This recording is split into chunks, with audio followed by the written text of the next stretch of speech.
Hello and welcome to Thailand's Alive at 45. Please don't forget to like, share, subscribe and follow for more great holiday videos.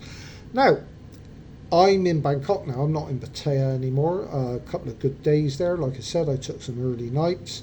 Didn't buy into the non-family entertainment there and had a good look around, and the sea inn was absolutely wonderful. Now, the psychology of Pattaya. Now, the psychology of Pattaya is no different than any other seaside resort anywhere. I would say the best thing to do is go back, okay, in history. And the best example that I can think of is Blackpool. Okay, so before the Industrial Revolution, which was around about the 1830s onwards, once they've start getting steam power up together and this, that, and the other. The average Joe, okay, the wealthy aristocracy, landowners, this, that, and the other, what they call the 1% nowadays, did have a disposable income, and people like Lord Byron, once the last shot fired at Waterloo, I think I've discussed this before, he went on a sexual spree across Europe, and then which ended in Greece. All right. Come the Industrial Revolution, lots of people go from rural backgrounds into cities. Okay, and a good example of it is mill towns in northern England. Okay, so once these mills, cotton mills, start being built, people go in large groups. Once people are in large groups, within those large groups, people will have similar views. So you will have those who are 100% for the company and will do anything they says, you know, the yes man or yes woman, they'll do anything that they're told to do, all right? And then you've got those who are like rebels who will form pressure groups. Now, once those pressure groups get going, and they become unions, associations, this, that, and the other. Remember, a collective voice is louder than a solitary voice. So they will go to the management and they will say, we would like more money, we are doing this job, blah, blah, blah, blah, blah. And then like things like health and safety start coming in, because in those mills, the cotton mills, they would have a terrible problem with people with asthmatic breathing issues because of the dust in the air. So conditions improve and pay improves. So what happens is, by around 1880, 1890, the ordinary Joe, working class man or woman, and or has what is called a disposable income, because once you've paid your rent, you bought your food, you paid for clothes for the children, this, that, the other, there is something left over. And places like Blackpool saw this financial opportunity and then traded on people's disposable income. All right, it's the bit that's left over. So any British seaside resort, any seaside resort around the world, their main psychology of that place is they want your disposable income, and in exchange for that, you get a good time. The thing that they did create in England during the 19th century was the fact that, what was it? Sea air is good for you. Okay, clean air is good for you, but the sea air, regardless of where it is not any better for you than any air, anything, anywhere else. However, in cities which were highly industrialized, cities on the coast would have cleaner air, but actual sea air is no better for you than any other air. All right. So, like I said, Pattaya, they want your disposable income, and in return for that, you have a very good time there. All right. What if Sigmund Freud Dr. Freud went to Pattaya? Well, I would say that he and his wife would have a very relaxed time there. He would see it, in fact, as no different from German society, what he came from, and I think he would also have a very good time there. Um, there, the one thing I will say though is the macho-ness there. It's extremely macho. Um, there's sort of tattoos and vests and muscles rippling away. I mean, you've got these guys walking around, they look like Action Man. Um, I mean, I'm not knocking it. I mean, like I said, I mean, I don't look, but in all of it, I think the macho-ness there, okay, for me was very sort of almost sort of painfully painful to observe this ultimate macho-ness because, I mean, I gotta say it. If I walked around Pattaya with a bobble hat on, with "I'm a train spotter" written on it, and a copy of the Radio Times under my arm, um, and a T-shirt saying "I am uncool," I would still meet someone there. All right, yeah. You don't need to be painfully macho to get yourself a one of the local ladies to have a date with. I really do feel that. I mean, like you said, I mean, um, you don't have to do that. There's sort of, I saw one guy with a T-shirt and it said, "Good guys go to heaven, bad guys go to Pattaya." Um, well, I mean, like I said, I just done 3 nights in central Pattaya, and I got an early night, and I didn't buy into the non-family entertainment. And am I a good guy or a bad guy? I don't know. I'll let you decide on that one. All right, but like I said, the sort of macho now. If you had a macho meter, yeah, it would be up on 10. You know, naught is train spotting and 10 is super macho. All right, and I gotta be honest with you, wherever you are on that macho meter, you would still meet a girlfriend. All right, okay.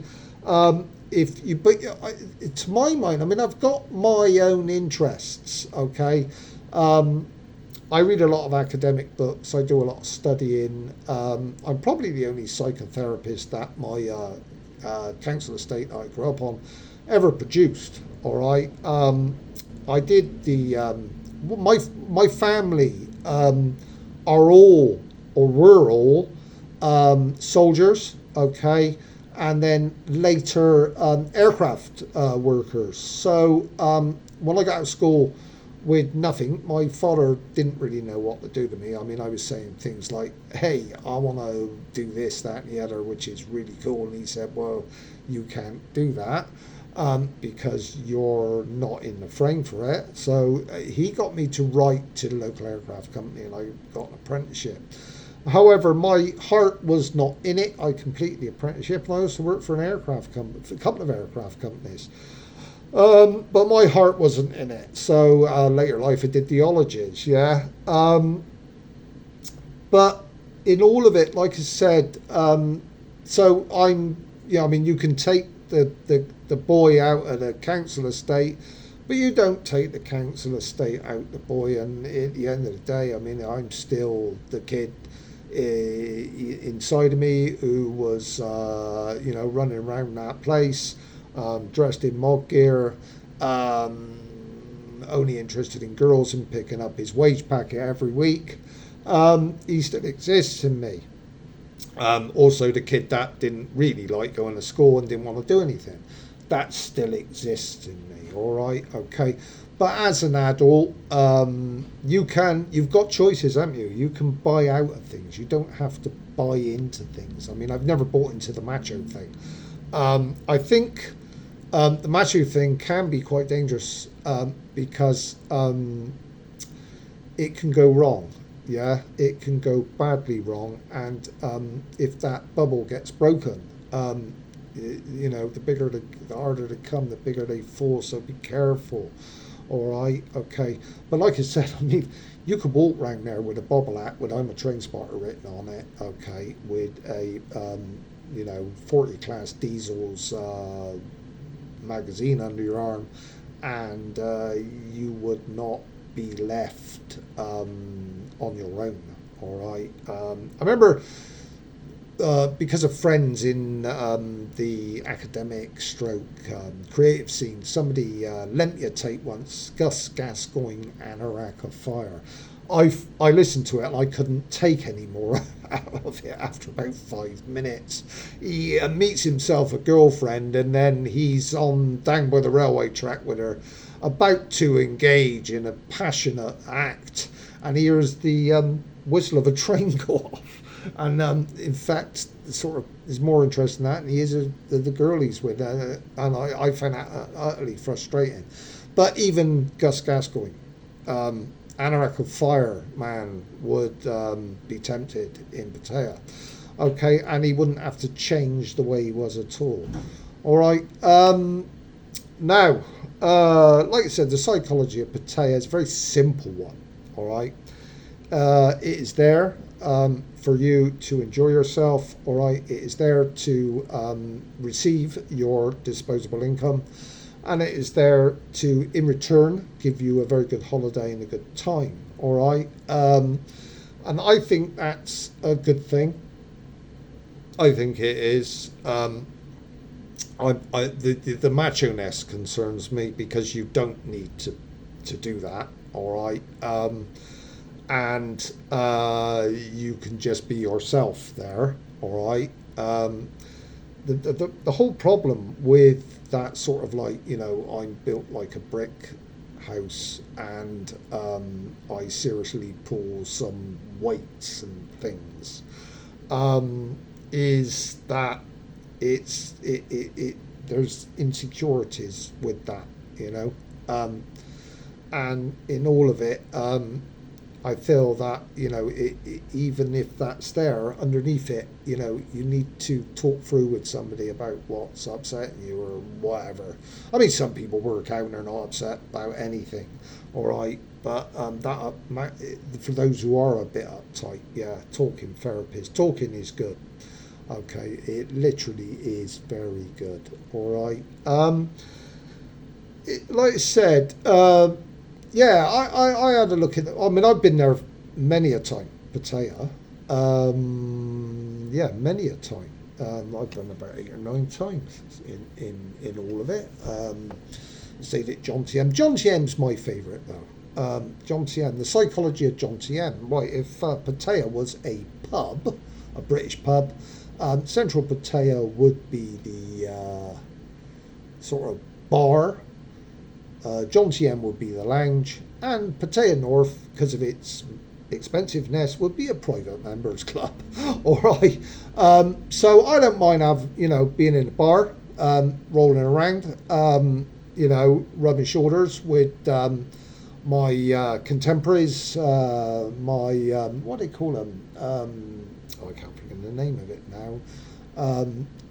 People who are on equal standing with me, and I quite like that because I feel very relaxed with my peers. Okay, so your peer is somebody who is around the same age as you, same social background as you, same sort of monetary income, and I quite like being with my peers in Central Pattaya. I don't like being with grumpy old men though. That's another thing about the psychology of Pattaya. There's a lot of grumpy old men there.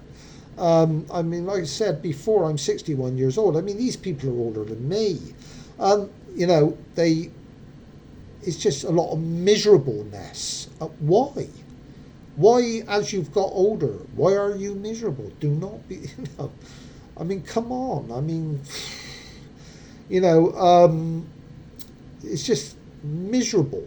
Okay, I mean, I used to do got a lot of antique stuff and all that because I had some friends who were antique dealers, and the miseries you would meet there. Oh my goodness, why be miserable? I don't get it. I just don't get it. You wouldn't have been like that when you were younger. Okay, if I brought your younger self to meet yourself now, okay, your younger self would be embarrassed at the way you are. Stop being miserable. I don't understand it. Sort of trouble in paradise, isn't it? All right, so yeah, a lot of miserable old men there, but other than that, I enjoy being with my you know, people are the same as me, okay? But I can't do it. I wouldn't go to Central Pattaya for a month. I'd have to go somewhere else. Like I said, I'd stay in John TM. I find it a little bit sort of like full on 24 hours a day. It's not 24 hours a day, but it's sort of that type of thing. And I do have other interests, all right. So I'll make a video actually, because I was staying in one of the hotels in John TM, and there was a sort of police sting operation, nothing to do with me. And the Royal Thai police were absolutely great, but they searched the hotel I was in. Oh my goodness! So there was I'll give you just a little brief thing about it. I was there in my room, okay, alone, all right, creating a World War II artificial intelligence video. Yeah. All right. And then all of a sudden there's this knock on the door, and I thought, who's that?